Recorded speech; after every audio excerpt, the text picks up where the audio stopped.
بسم اللہ الرحمن الرحیم۔ آپ سب کو اردو قومی زبان میں خوش آمدید۔ جماعت ہفتم لکھنے جا رہی ہے ایک بہترین مضمون جس کا عنوان ہے ہمارا تعلیمی نظام۔ امید ہے یہ ویڈیو آپ کو اپنا مضمون لکھنے میں بہترین معاون و مددگار ثابت ہوگی۔ عزیز طالبات، دنیا بھر میں تعلیم کی اہمیت کا اندازہ نت نئی حیرت انگیز ایجادات کو دیکھ کر لگایا جا سکتا ہے۔ انسان کا چاند ستاروں پر جانا تعلیم کی بدولت ہی ممکن ہوا۔ تاریخ سے معلوم ہوتا ہے کہ دین اسلام بھی روز اول سے لے کر آج تک دنیا میں علم کی شمع جلا رہا ہے۔ اب سوال یہ پیدا ہوتا ہے، کیا محض اینٹوں اور سیمنٹ سے بنی ہوئی عمارتیں ہمیں اچھے ڈاکٹرز، انجینئرز، سائنسدان، اسکالرز اور سب سے بڑھ کر اچھے انسان دے سکتی ہے؟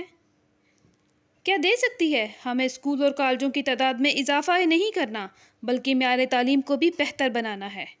8 جماعتیں پاس کر کر ایک فرد خط تو لکھ سکتا ہے مگر نئے دور کے تقاضوں کو کبھی پورا نہیں کر سکتا۔ پاکستان کا تعلیمی نظام۔ پاکستان میں تعلیم کی نگرانی وفاقی وزارت تعلیم اور صوبائی حکومتوں کے زیر نگرانی کی جاتی ہے، جبکہ وفاقی حکومت زیادہ تر نصاب کی ترقی، منظوری اور تحقیق و ترقی کی مالی اعانت میں معاونت کرتی ہے۔ آئین پاکستان کا آرٹیکل 25 ریاست کو پابند کرتا ہے کہ وہ 5 سے 16 سال کی عمر کے بچوں کو مفت اور لازمی معیار کی تعلیم فراہم کرے۔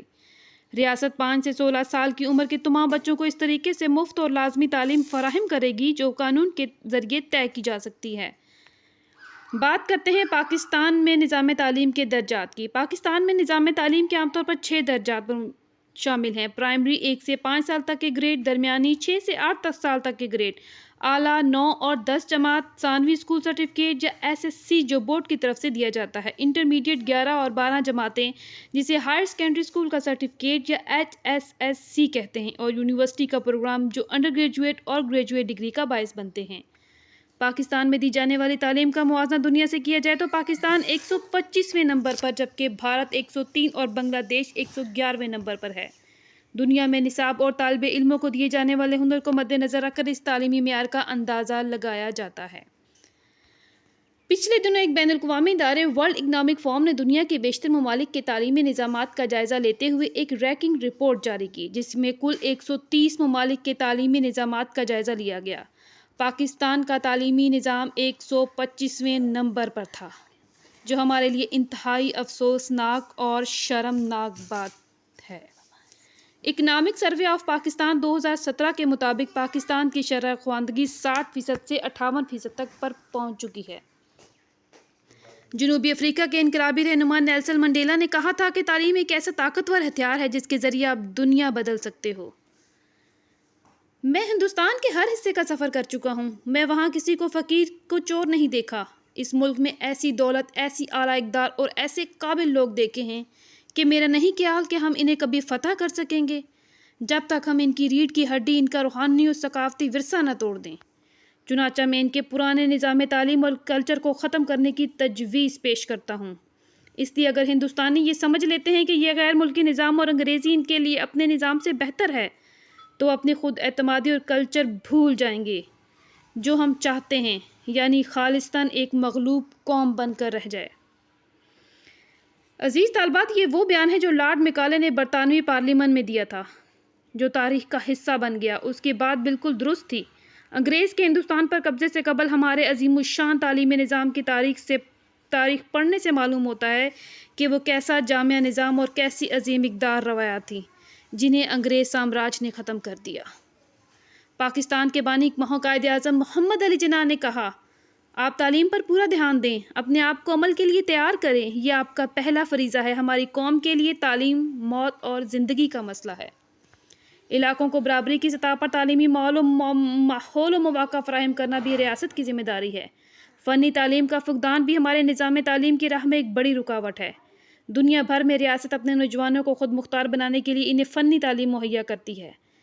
اس کے لیے فنی تربیتی ادارے قائم کیے جاتے ہیں اور کالجز بنائے جاتے ہیں۔ جب نظام تعلیم کو بہتر بنانے کی بات کی جاتی ہے تو اس سلسلے میں ہمارے ذہن میں یہ باتیں ہوتی ہیں۔ عزیز طالبات، یہی وہ باتیں ہیں جن کو اپنا کر ہم اپنے نظام تعلیم کو بہتر سے بہتر کر سکتے ہیں۔ نمبر 1، تعلیمی اداروں میں تعلیم و تدریس اور تحقیق بامقصد بہتر اور معیاری ہو۔ نمبر 2، ایسی کہ جس سے طلبہ و طالبات کے علم و شعور، صلاحیت کار اور فن میں اضافہ ہو۔ ان کی ہر طرح کی صلاحیتوں کو بروئے کار لانے کے لیے انہیں ضروری رہنمائی اور ماحول میسر آئے۔ نئی نسل زمانے کے جدید تقاضوں اور علوم و فنون سے آگاہ ہو۔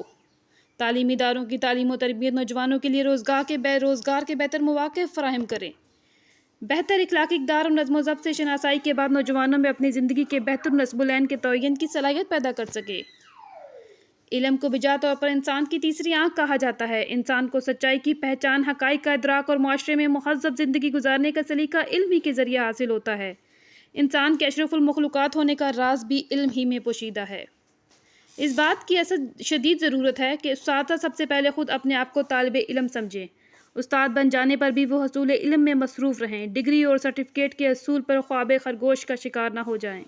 اساتذہ کے حصول علم پر کبھی فل سٹاپ نہیں لگنا چاہیے۔ انہیں شعبہ تدریس کو پروفیشن سے پرے ایک مشن اور پیشن سمجھنا چاہیے، کیونکہ معلمی پیغمبروں کا پیشہ ہے اور دیانتداری سے نبھانے سے ہی ہم اپنی نئی نسل کو سنوار سکتے ہیں۔ علم وہ نہیں جو آپ نے سیکھا، علم تو وہ ہے جو آپ کے عمل و کردار سے ظاہر ہو۔